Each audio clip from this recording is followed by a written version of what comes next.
Atenção, vai começar agora uma teleaula de tratamento de superfícies do curso Profissionalizante. Este módulo tem um total de 10 aulas. Hoje você vai assistir a teleaula número 7. Bons estudos!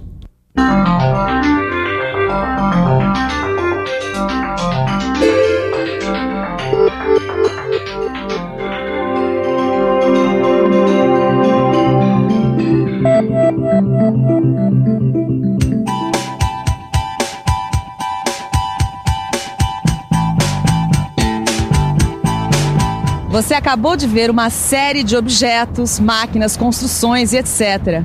Agora, me diz uma coisa, o que todas essas coisas têm em comum?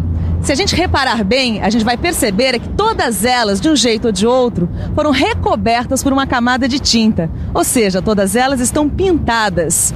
Se a gente tentar imaginar, é difícil encontrar um objeto que nunca tenha recebido tinta. Eles até existem, mas são raros. Como a gente sabe, a tinta tem 2 papéis. Serve para embelezar o objeto e também para protegê-lo. Na última teleaula, nós aprendemos como preparar as superfícies para receber tinta. Agora, nesta teleaula, nós vamos botar a mão na tinta e fazer a pintura. Hoje você vai conhecer vários processos de pintura, desde os mais simples, como que usa trincha, até os mais sofisticados, como aqueles que usam a pintura eletrostática e a pintura eletroforética. É isso aí, hoje nós vamos conhecer vários processos de pintura. Vamos nessa? A nossa teleaula está começando.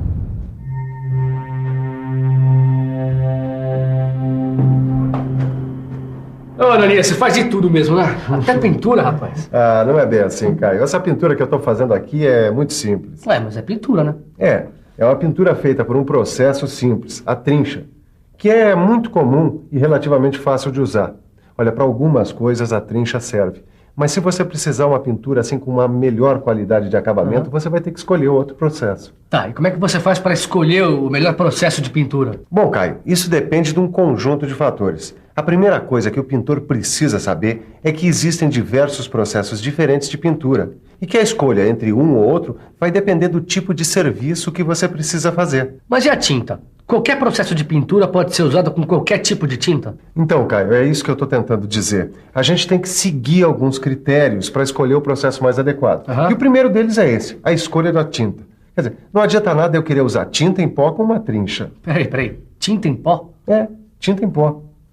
Um dos processos de pintura que a gente vai ver hoje utiliza tinta em pó. Daqui a pouquinho você vai ver que processo é esse. Bom, Caio, voltando aos nossos critérios, além da escolha da tinta, você tem que levar em consideração o tamanho do objeto que vai ser pintado, o tipo de acabamento que você vai precisar nele e também se o objeto pintado vai ficar em ambiente aberto ou fechado. Na hora de escolher entre um ou outro processo de pintura, todos esses fatores têm que ser levados em conta. Ô, Ananias, você falou que estava usando a trincha, né? Por que você optou pela trincha, hein? Bom, primeiro, porque era o equipamento que eu tinha à mão. Segundo, essa peça aqui não requer um acabamento tão bom. E depois, eu não sou pintor. E a trincha não requer tanta habilidade assim, não. Bom, já que é assim, então eu posso tentar? Ah, claro. Vai em frente. Vamos lá. E aí? Tá vendo como não é difícil? Olha, uma das vantagens da pintura com trincha é a economia. Você tá vendo que não pinga muita tinta, quer dizer, a perda é bem pequena. Mas a minha pintura não tá ficando muito boa, não, hein? Ah, essa é uma das desvantagens da pintura com trincha, viu? A espessura da camada de tinta não é uniforme. Agora, não se preocupa que isso não é só com você, não. Por mais habilidoso que o pintor seja, não tem jeito. Mas e aí? Olha aqui, ó. Tá vendo aqui o cordão de solda? Tá vendo como a cobertura não fica boa? Tá, mas vai ficar assim? Não, depois você tem que dar um retoque com o pincel. Como você viu, esse é um método de pintura muito simples, mas que só serve para objetos de pequenas dimensões, visto que é um método muito demorado. Quando você precisa de uma velocidade maior, você pode optar por um outro método de pintura, o rolo. O rolo é um dos meios de pintura mais usados. Isso porque, assim como a trincha, ele é fácil de ser usado. Mas além da facilidade de uso, o que faz com que o rolo seja tão popular é a produtividade. Com o rolo, pode-se pintar uma superfície bem maior que com as trinchas. E além disso, ele tem outras características. Para trabalhar com rolo, o pintor não precisa diluir muito a tinta, o que é uma vantagem, porque você economiza solvente. Esse método de pintura também é econômico por outro motivo. Ele quase não produz respingos. Praticamente toda a tinta é aproveitada. Isso sem contar que a espessura da película de tinta é bem mais uniforme que no método da trincha. O rolo é um meio de pintura que tem boa produtividade, por isso ele é usado para pintar grandes superfícies. Existem diferentes tamanhos de rolo. Dependendo do tipo de superfície ou do formato do objeto, o tamanho do rolo muda.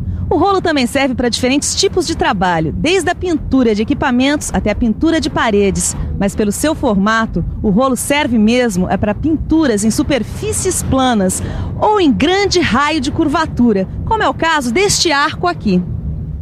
Ô, Ananias, olha só o que eu encontrei. Isso aqui não serve para pintura também, não? Essa aí é uma pistola a ar comprimido. É um outro modo de se pintar. Aliás, uma maneira bem popular de se pintar. Ué, então por que você não usa essa pistola aqui? Não ia ser melhor do que a trincha? Ia ficar melhor. Acontece que eu não sou pintor. Eu até sei como isso aí funciona, mas eu não sou profissional. Agora, o principal motivo para eu não usar uma pistola de ar comprimido é que aqui na minha oficina eu não tenho nem um local adequado e nem um sistema de exaustão eficiente. Como é que é? Sistema de exaustão? Olha, a pintura a pistola de ar comprimido, ela tem muitas vantagens. Ela tem alta produtividade, a camada de tinta tem uma espessura uniforme, mas ao mesmo tempo ela também desperdiça muita tinta, porque ela tem que usar uma tinta muito diluída, muito fina, para que ela escoe aqui pelos bicos dessa pistola. E aí que está justamente o problema. Para você ter uma tinta diluída, você tem que ter muito solvente. E aí, os vapores do solvente enchem a oficina. É isso aí. Os vapores desse solvente são altamente tóxicos, por isso, todo cuidado é pouco. Nunca utilize uma pistola a ar comprimido como essa numa oficina que não tem um bom sistema de exaustão. Lembre-se, a saúde é sua. Além dos cuidados com o uso da pistola a ar comprimido, uma outra coisa que você precisa saber é que existem 2 tipos de pistolas.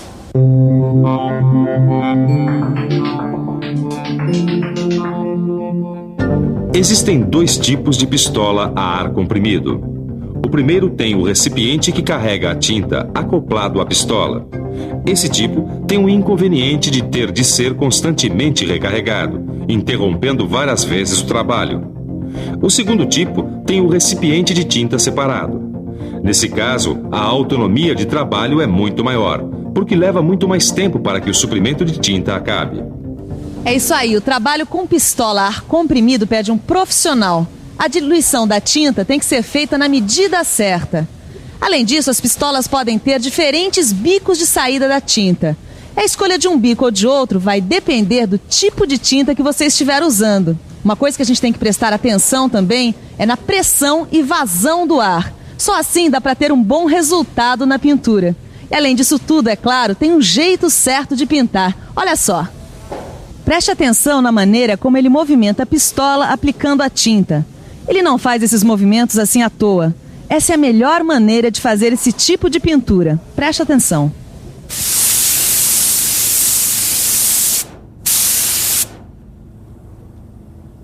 Legais essas dicas que o Benê me deu sobre a pintura com pistola a ar comprimido. E sistema de exaustão. A saúde tem que vir sempre em primeiro lugar. Não é mesmo? Legal esses diferentes métodos, hein, Ananias? Cara, existem várias maneiras de se aplicar tinta. Olha, aqui fala da tal tinta em pó que você falou no comecinho da teleaula. Aqui diz que ela é usada na pintura eletrostática. É isso aí, cara. O que é pintura eletrostática, hein, Ananias? Bom, é uma pintura baseada no uso de cargas elétricas, positivas e negativas. É o seguinte, você aplica uma carga elétrica de sinal contrário na tinta e na peça. E aí, pronto. Bom, calma. Se você quer entender direitinho como é que funciona essa pintura eletrostática, é só pensar um pouco. Vamos pensar um pouco. Peraí, vamos devagar ver se a gente entende como isto acontece. Vamos imaginar uma peça que vai ser pintada. Uma torneira. Uma grade. Agora, para que a pintura eletrostática aconteça, ela tem de estar carregada eletricamente. Vamos imaginar que ela está carregada com cargas negativas. Aí, nós temos a pistola, que trabalha com a tinta em pó. Esse pó precisa estar carregado eletricamente com cargas contrárias àquelas da torneira. Ou seja, o pó precisa estar carregado positivamente. Agora sim ficou fácil. Uma está carregada negativamente, a outra positivamente. Como cargas elétricas de sinais opostos se atraem, o pó se deposita na superfície. Depois que o pó é depositado na superfície da peça, ela é levada para uma estufa para ser curada. Aí então o pó é fundido formando uma película e aderindo firmemente à superfície. Puxa, é bem interessante esse método, hein? Mas olha, aqui está dizendo que você pode usar tinta líquida também, que não é só tinta em pó que é usada na pintura eletrostática. Você tem toda a razão. A tinta líquida também pode ser usada. E em ambos os casos, a produtividade é alta e a perda de tinta é baixa. Além disso, ela forma uma película de tinta uniforme mesmo em superfícies irregulares. É por isso que esse método é cada vez mais usado nos vários tipos de indústria. Como, por exemplo, na indústria de eletrodomésticos. E esse tipo de pintura tem uma outra grande vantagem, muito importante. São os níveis de poluição.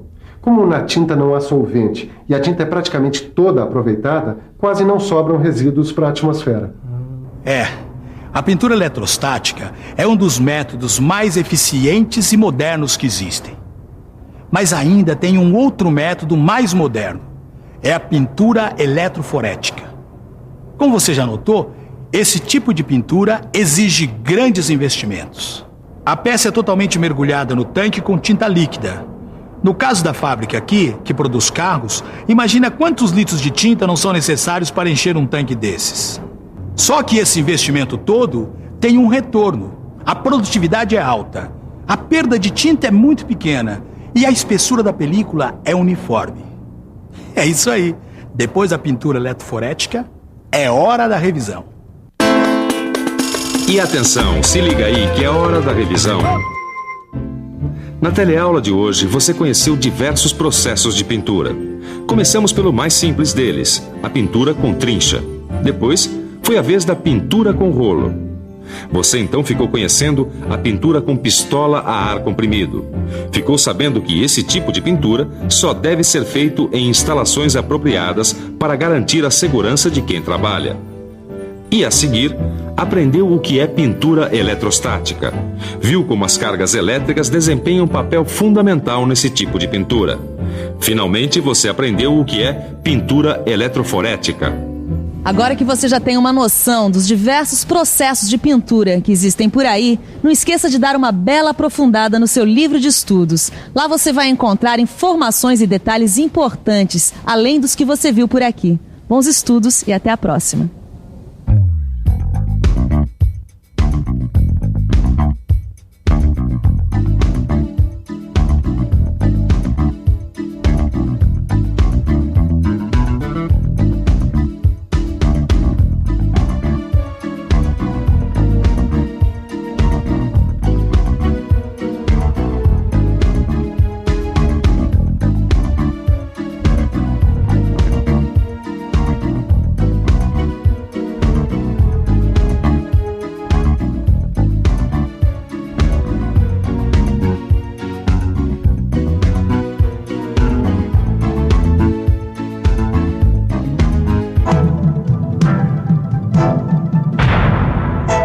Telecurso 2000, um programa de educação do Sistema Fiesp e da Fundação Roberto Marinho.